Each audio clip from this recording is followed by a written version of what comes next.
What's going on, everybody? Welcome to Off the Record. So we got a special guest today. We got our man Rell Battle, and he's special because he happens to be the brother of one of the hosts of Off the Record, Quan Battle. So Rell, welcome to the show, man. How's it going? I'm good, man. Thanks for having me. It's 4:00 here, so you guys caught me during my cocaine hour. So if I am in LA, so if my head go down, there's nothing wrong with my Wi-Fi. You know what I'm saying? Keep this quick. I'm good, man. How y'all feeling, man? Good. All right. So the people watching, the people listening, you won't be able to see, but the people watching, you're not seeing double. Yes, Quan has a brother that's in LA doing this thing with the comedy thing and the acting thing. You're probably asking yourself, why haven't we got him on before this? You have to take that up with Quan. But we appreciate you, man. We appreciate you taking all the time.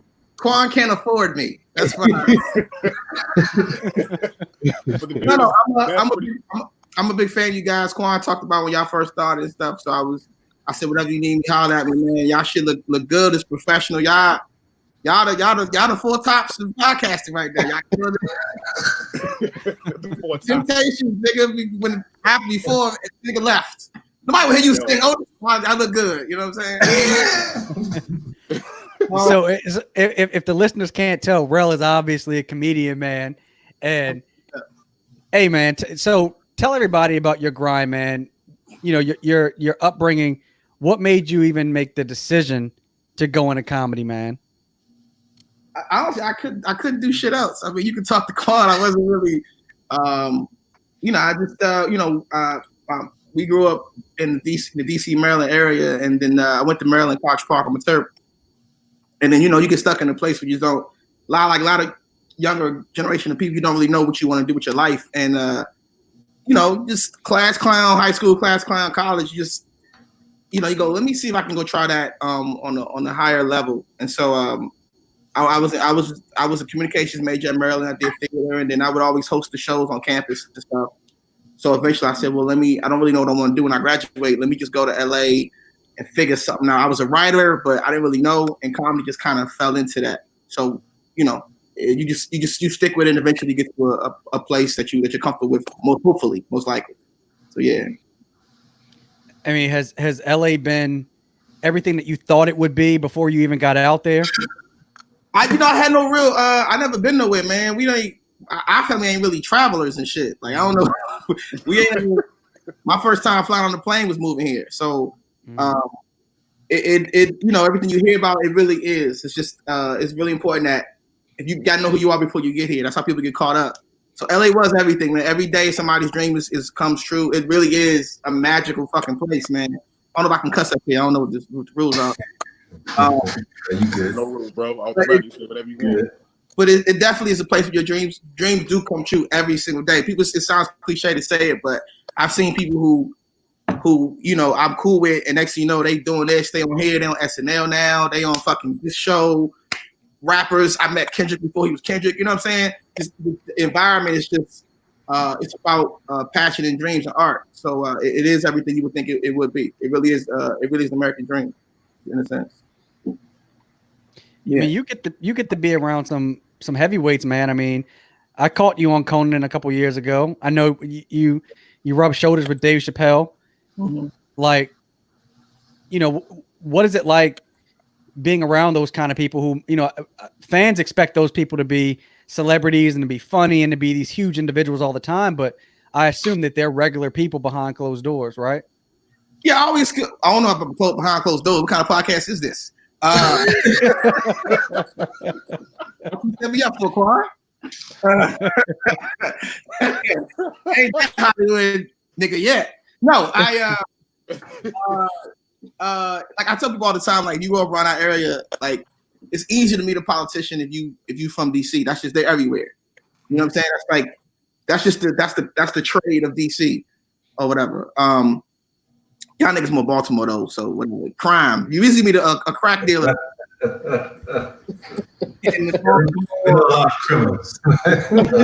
It's easy to find a nigga that fights dogs by the harbor, whatever y'all they do out there.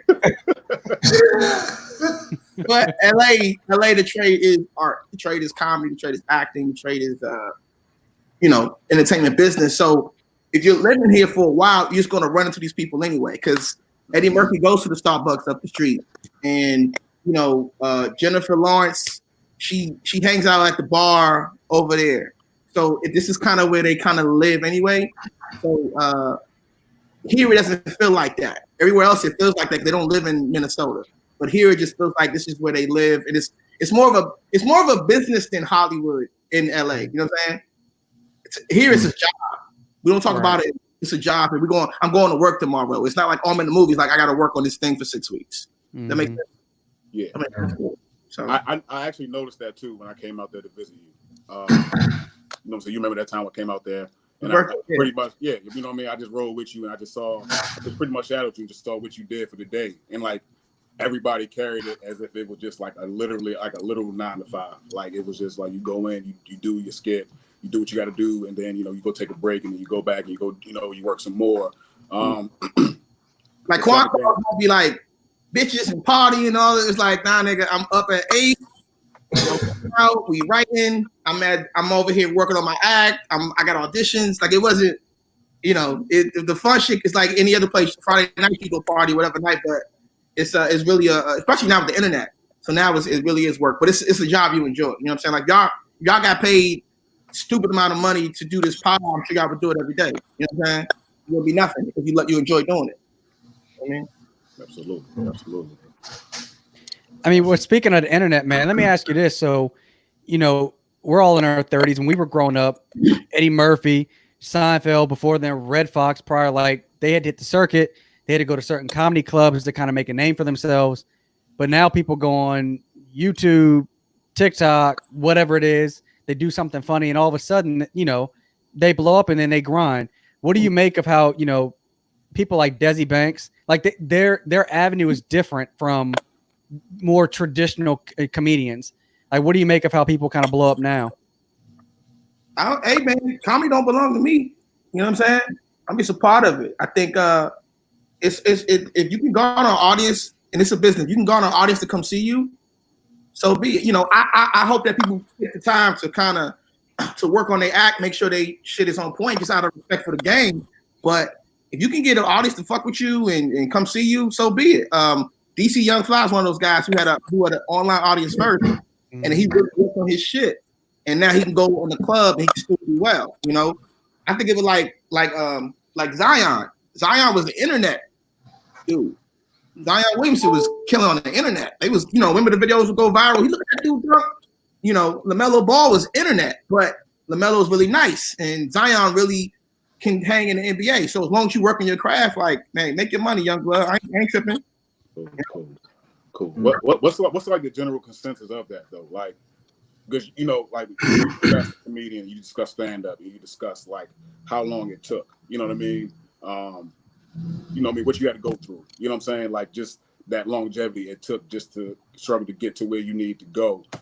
And then you have somebody that jumps on the internet, does something social media, and shit blows up 6-7 months, like 8 months, a year. You know what I'm saying? Like, is it something to what's the general consensus of like comedians? Are they like, man, that shit really stand up? Is it like, You got niggas who don't like it in every corner. That's like any job where you work your ass off and then some new kid out of college comes and he jumps up and he's your boss.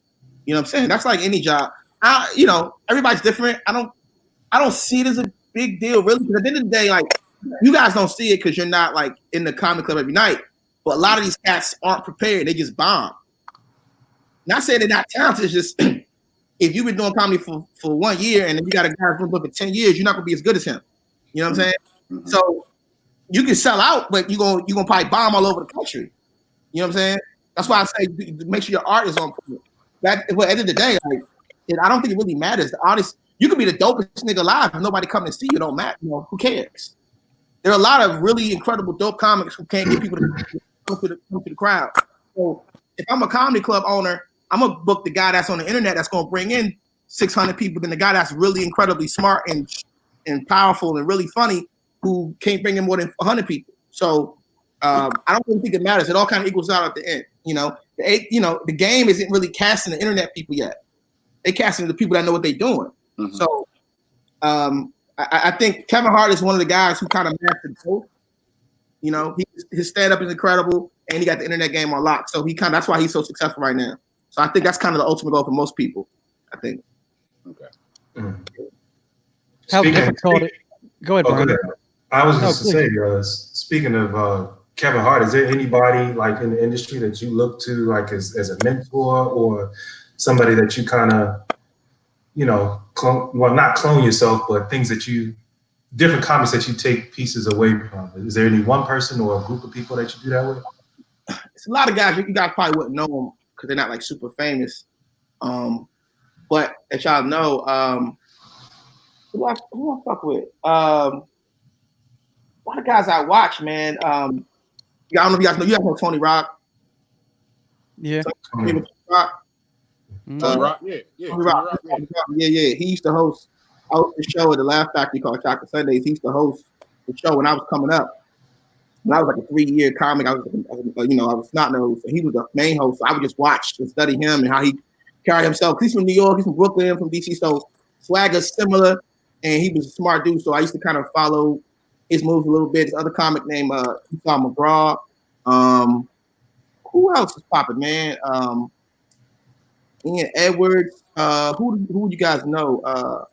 There's a lot of guys who are popping in the scene who might not necessarily, they might not be a big on TV, but they run the scene out here. Out here, they the gods. So those kind of guys kind of learn how to, don't do that, don't say that. Okay, you can tell the crowd don't like that, so fall back a little bit. You know what I'm saying? How to hold your stuff. So most comics, we're in the club. Before y'all ever see us, we're in the club 5 years just studying and working and grinding and getting better. It takes time. I mean, what was your first experience like getting on stage? I'm sure you might have been nervous, but like, what was it like? Did you bomb? Did you walk off stage like, oh, I can do this? What was it like? Man, you know what's funny, man? I don't mean to sound like, arrogant. I wasn't really nervous, bro. I remember the week before, I got fired from Cheesecake Factory, and I was like really depressed. This was my first year in comedy. And I was on my way home. I had my roommate's car. I was driving home. I don't think Quan even know this story. And I was heading home. Every day I would pass this comedy club. I didn't come to LA to be a comic. I came to LA to just act and stuff and write. And so I go to the comedy club. I got my all, they were all white at Cheesecake Factory, right? And I went in there, had my whole white uniform on. I sat down. It was an open mic. This girl was on stage and was trash. I mean, she was bombing. Just despicable. And she gets off stage and gives her money. And I go, she got paid for that bullshit? So I came in there with just whatever, some shit I had in my head, and I just went up. And I remember I did about 5 jokes, and 3 worked. And I'm okay. Like, I'm nice, nigga.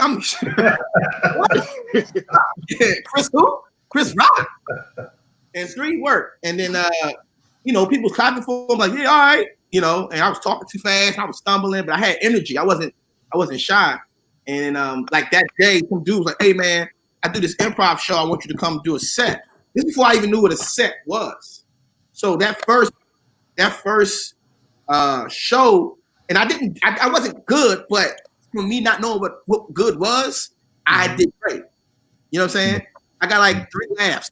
To me, who had never when I was ill. And then I was like, for that, my whole first year, I was doing well. My whole first year, I did good. Because I had natural energy that was funny, right? And I was doing well. I was super skinny, and I did all these LA contests, and I was winning. Back then, you do a test, you win some fries or some shit, you get first place.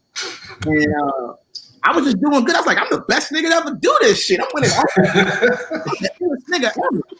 What I didn't realize is that comics take about 3 or 4 years to get over their nerves before they can start working on their act. I didn't have nerves because I played football, and I was a drill team in high school, and I was twins. So me and my brother were very active people. So the facade was I was doing well. So what happened was when I got into a real show that wasn't an open mic, bunch of new guys. I got into a real show. I was in Atlanta, and Jamie Foxx used to have this thing called the Laugh-A-Palooza contest. I got into this contest in maybe 9 months into comedy. And it was a real crowd with real niggas and real people and Jamie Foxx. And let me tell you something. I bombed my ass off. It was just like the joke. It was some old Facebook joke. It was like, ladies, if I send you a friend request and you accept, bitch, we together. It was some stupid shit. And I bombed, and then I bombed straight for like a year, like straight, like a year straight, and what kept me going was that I did good for like almost a year or something. Maybe it's me, and so you work through that, and then you realize talking to an old head like, yeah, nigga, you got to bomb, you bomb until you get good, and that's just the game. And then once I realized you got to fuck up to get better. I didn't, because in comedy you don't think, you got to take 1,000 shots every day to get a good jump shot. You don't think about that. You think because I thought you go on stage and you were funny, and it's like, no, you got to work. Y'all don't see Cat Williams in the struggle stage. You saw Cat Williams on Pep Chronicles. You don't see the 10 years he was shitting the bed. You know what I'm saying? Mm-hmm. So I said, I learned, you got to work on this shit, and then it kind of went from there. So it wasn't a bad first time. I noticed how you said when it comes to like bombing, you know, when you first did it, you know, it kind of hurt you, it kind of fucked you up, and like you kind of went through that motion the way, you know, you bombed for a little while. But shit, man, just, you know what I'm saying, just get a chance to tell, just like you said, it you know, iron sharpens iron, right? So it puts you in a position to where, you know, it got you better. You know what I'm saying?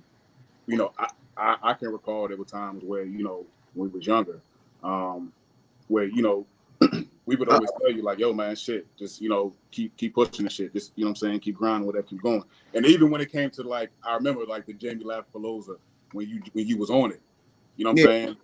And like we, you know, just like we were always telling you like, yo, like when you go, you gonna, you know what I'm saying? You're gonna do some shit. You're gonna do some real dope shit. You know what I'm saying? And I remember like you seeing being on the Jamie Foxx Laugh-A-Palooza, and I'm just like, damn, just for the mere fact of you being there. You know what I'm saying? Just the experience. You know what I'm saying? Just, you being able to get a chance to just experience everything, like, and even bomb. You know, fuck it. You know what I mean? It is what it is. But this shit made you stronger. You know what I'm saying? Made you stronger. So like, just for the people out there that do want to do that, that actually want to, you know, want to pursue that shit, man. Like, you know, it's just like you said. It's you don't see those times where Cat Williams was shit in the bed. You know, you just see him. We've seen Cat Williams shit the bed. I you know what I'm saying? But like just like you said, you know, people see the glorious moments and shit. Yeah.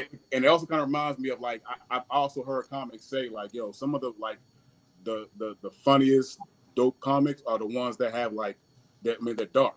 You know what I'm saying? They have like dark comedy and shit. Yeah. Is that a question, nigga? I'm confused. What There's a little bit of both. That was his monologue. I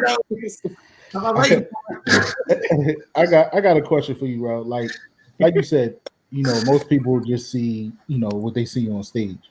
Yeah.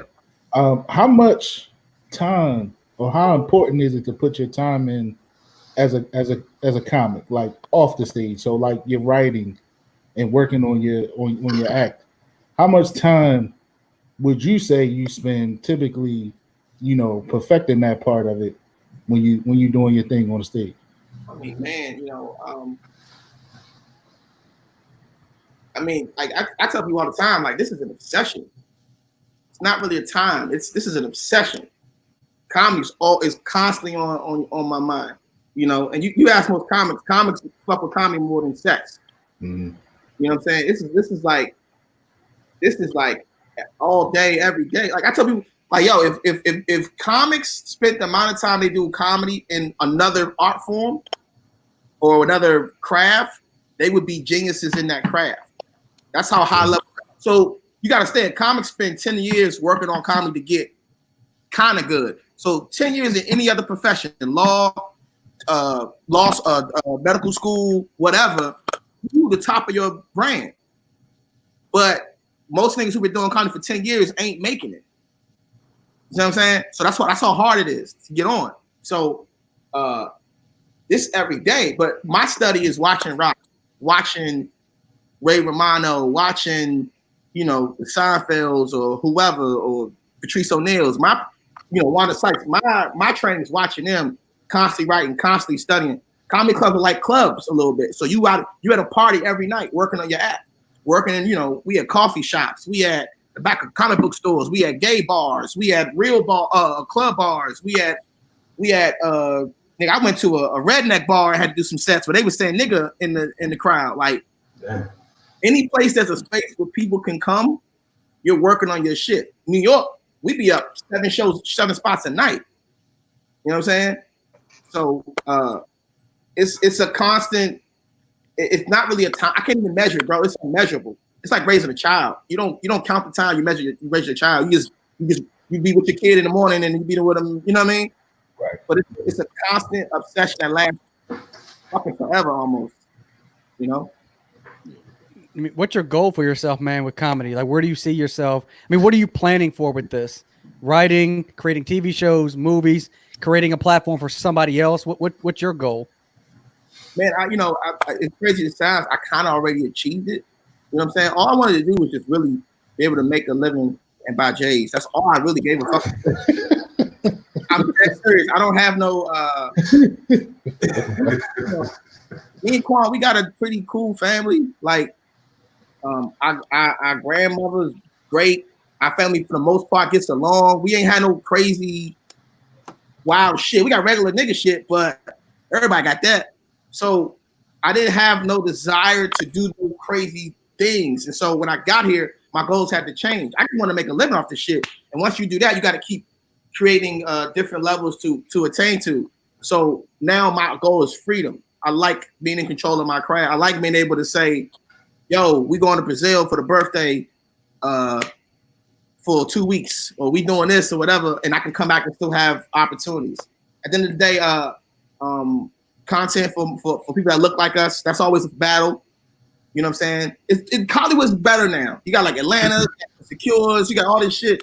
So when I first started, it wasn't like that. So be able to create content on film and television that people look like us telling our story. You know, nothing would make me happier than being able to bring a DC type story to TV. You know, Donald Glover got Atlanta. Issa from PG, I know that, but she from LA too. She got the LA Insecure, like a LA thing. To be able to speak for our folk. You know what I'm saying?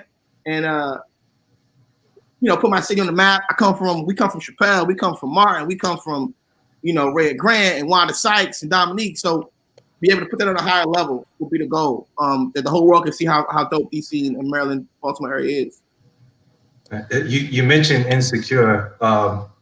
Issa, if you're watching, hi. That's all I wanted to say.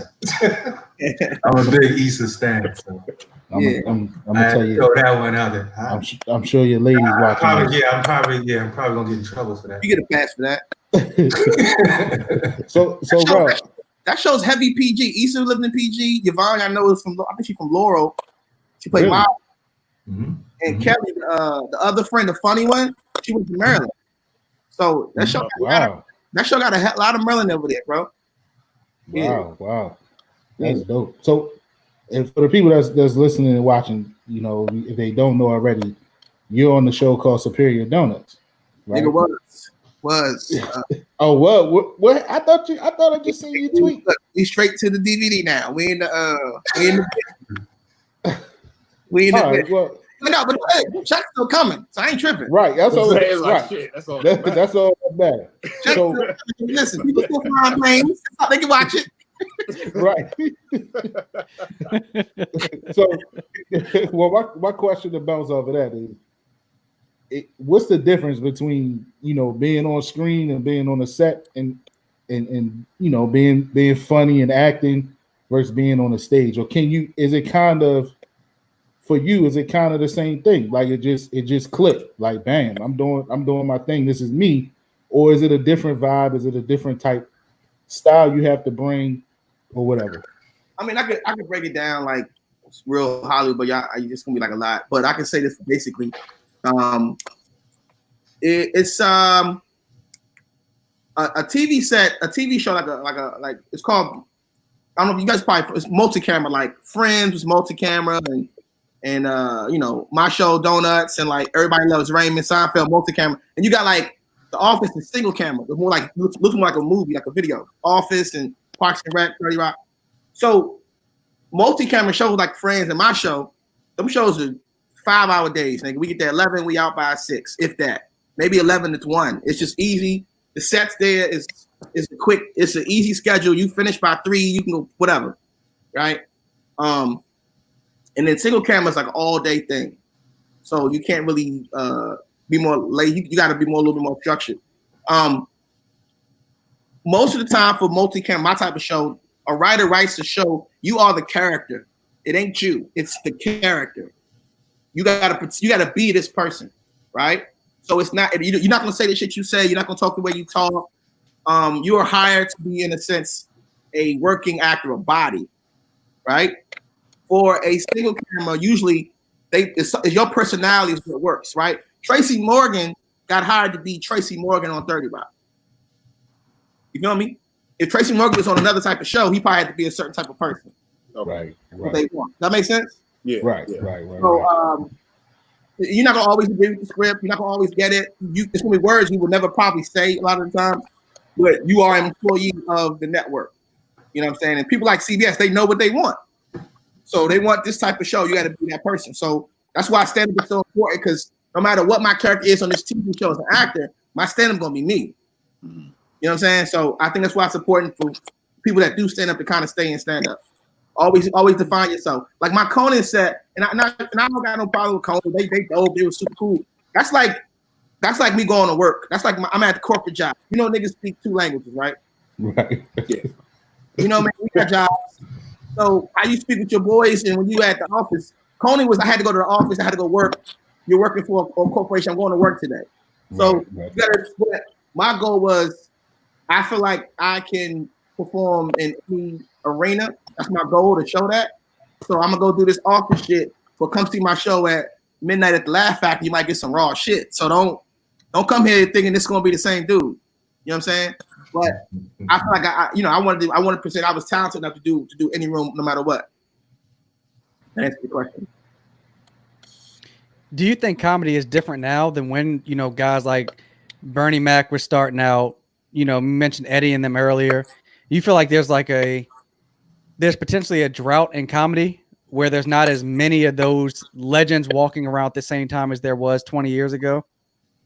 No, I think it's better. I think it's some parts are better, certain parts are worse. I think you know, you're never going to be able to. Nobody's gonna ever be as good as Eddie Murphy. Nobody's gonna ever be as good as Cosby and Pryor and Carlin, because you know they didn't have other shit to do. They didn't have Instagram and Twitter and Tinder and Bump. They all they could do was stand up. They're not distracted. They spent years being stand ups all fucking day. You know what I'm saying? Difference is we can get on faster. Like you said, it's internet niggas who are millionaires who don't really gotta be that good at stand up at all. You see what I'm saying? It's the hustle. You know, it's like rap, right? Before you had to be able to rap.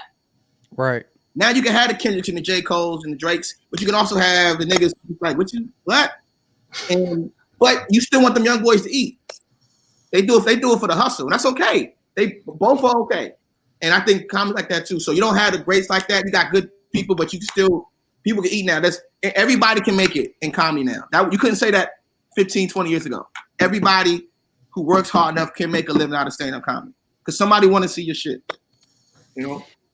You ever get concerned that as your career grows in comedy and you become more famous, that cancel culture may come for you, or somebody might find an old tweet or something? Does that ever cross your mind? Let me tell you something.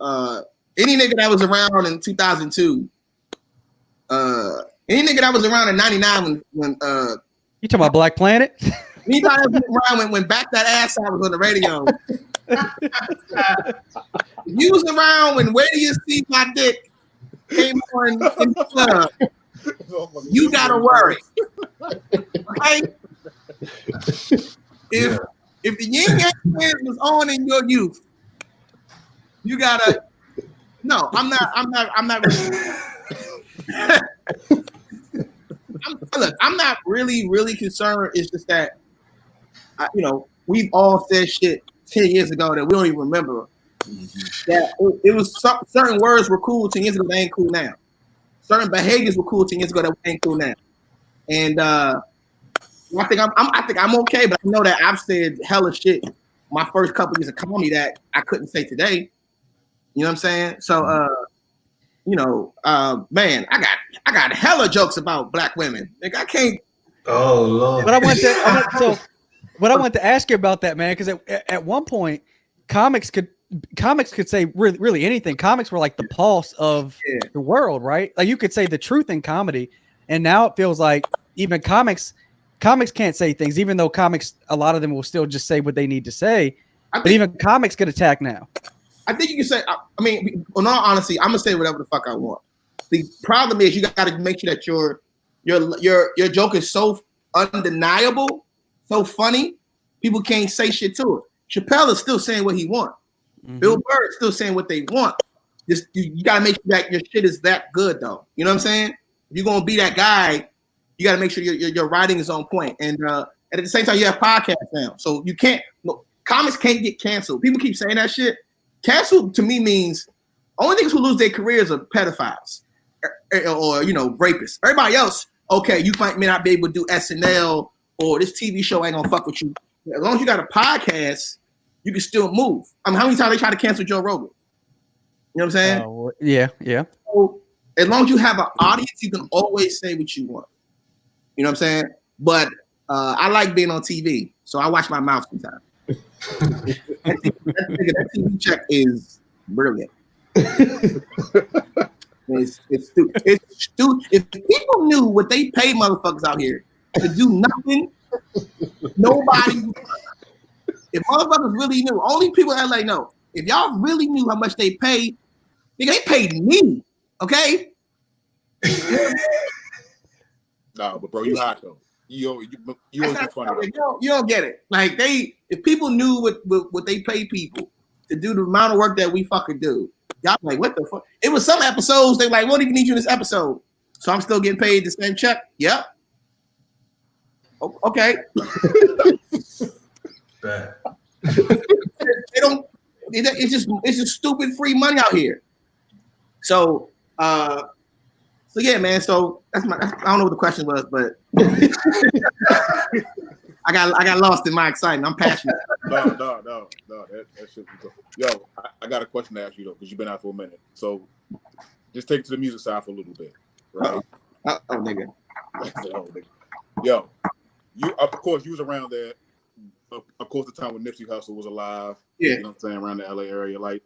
Just give us a blind scope of like, not even a blind scope, but just a scope of like just what he meant for the city, you know what I'm saying? Like what he meant to people, for people, you know what I'm saying? Like just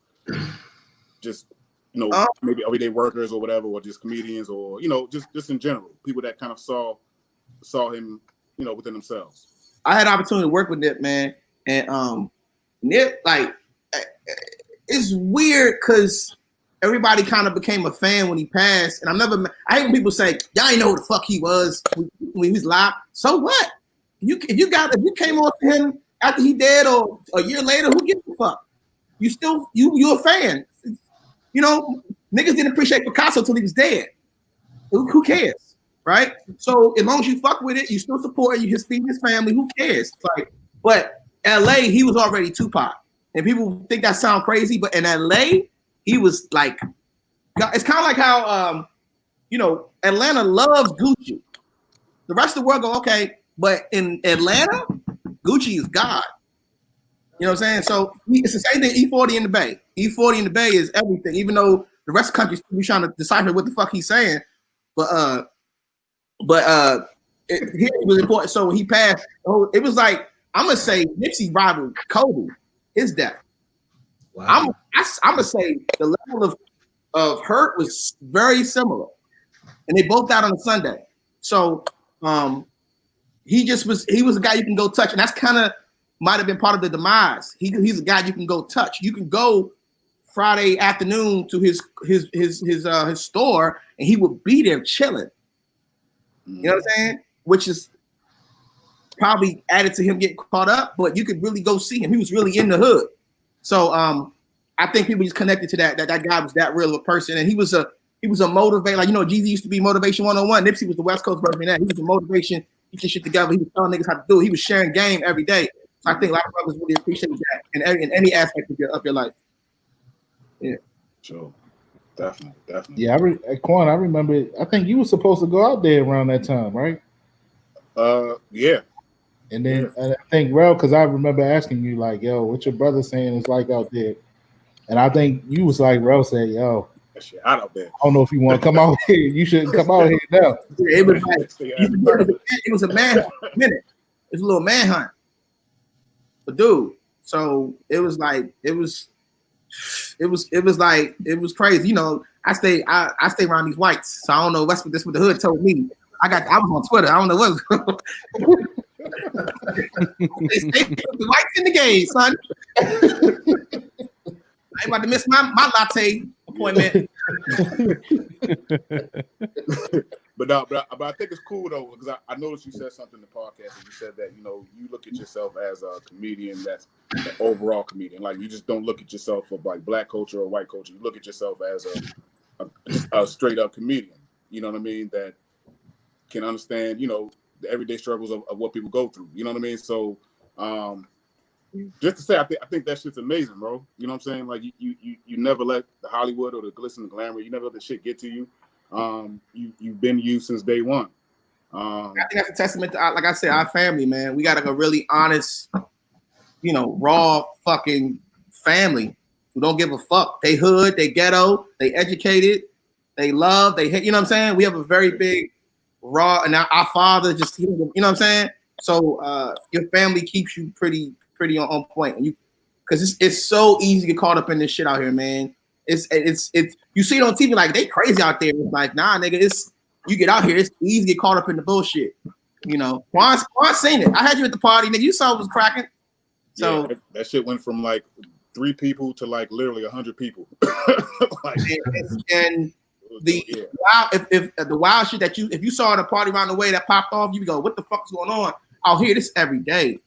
So if you don't know who you are, you're definitely gonna find out who you are. Come out to LA. But it's worth it, man. It's really worth it. Man, look. Go ahead, Mike. Is it true you had to stop Quan from doing the sea walk when he was in the party out there? Nah, man, I ain't make Quan. I didn't let Quan go outside with me too much. And then nigga's house. You about to embarrass me, nigga. You still got it. Wait, look, bro. I'm gonna be back out there though. Be back out there. No doubt. Time, man, and yeah, it was. I'm trying to come with you, Quan. Don't leave me. Huh? I said I'm trying to come with you, man. Don't leave me. Yeah. It was, I'm telling you, man, it was an amazing experience. Like, just not even.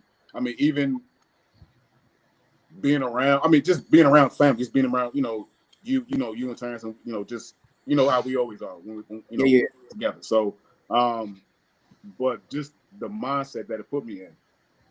You know what I'm saying? Like, just the mindset that it put me in, and actually going back, it just put me in a total different mindset. So, yeah, because you came out when I was like doing all right. Like we had mentioned this. I still had 6 years of complete depression. It was still 6 years of the bullshit. You know what I'm saying? So, but like you working through shit. Now we're in a place where everybody's good, and we kind of continue to move forward. So yeah. So yeah, I know you told me to come out there and if I wanted to be Turtle, I could be Turtle. Like, fuck it, it could be all good. But I was like, nah, man, I gotta find my way. But no, but it was. Nah, you shot up the club, nigga. You shot up the club, had a baby.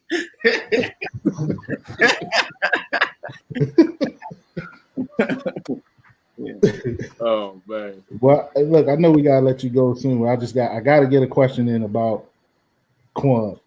How is it, or how was it growing up, and how is it now with Quan being a big brother to you?